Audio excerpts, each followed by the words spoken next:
today we were talking primarily about, well, firstly, how do awarding organisations, employers and providers work together?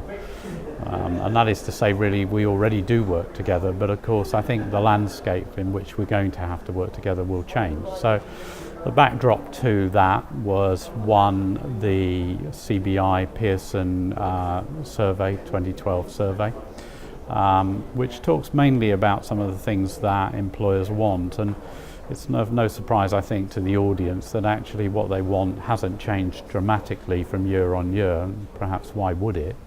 But fundamentally they're still saying big things around employability and essential skills. So supporting young people to enter into the world of employment with enhanced basic skills, one might say. Now, what we wanted and what I wanted to try and do was to develop that as a theme throughout the conversation, which primarily talked about, well, what are the things then each party wants from a good partnership that will make it effective, but always thinking about it from the context of the employer and the employee, or if you like, the learner. And so I think the employer does want some basic things at the end of the day, and depending on the size of employer, or depend on what their specific need is on that day, but primarily they all want the same thing. They want increased productivity, they want profitability, they want better performance in the workplace and improved employee engagement. All of those things contribute to each one of those things, so top line, bottom line, as it were. If you put the learner at the heart of it, or the employee, what do they want? Well, a lot want a job, basically. They just want to get into that world of work in the first instance and get a chance. When they're in, they want progression opportunity. They want to develop, they want a qualification mainly. They do want to achieve an apprenticeship program, perhaps. But they do want an opportunity to get sustainable long-term employment.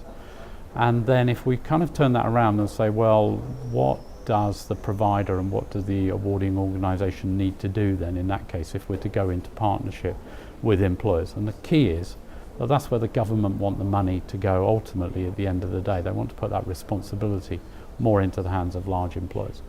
And I think we need to develop a better working relationship between the AO and the provider around the themes of responsiveness, around the theme of innovation at the end of the day, and begin to really look at it from their perspective rather than ours.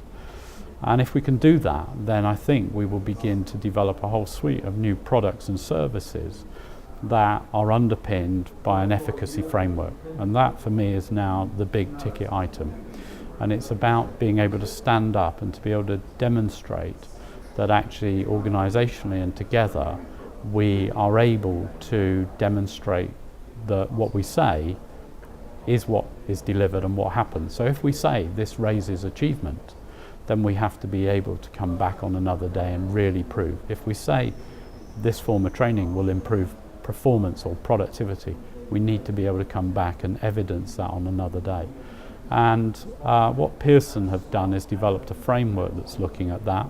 We've developed a framework to look at those softer skills that get greater engagement and get young people particularly better equipped to go into the world of work.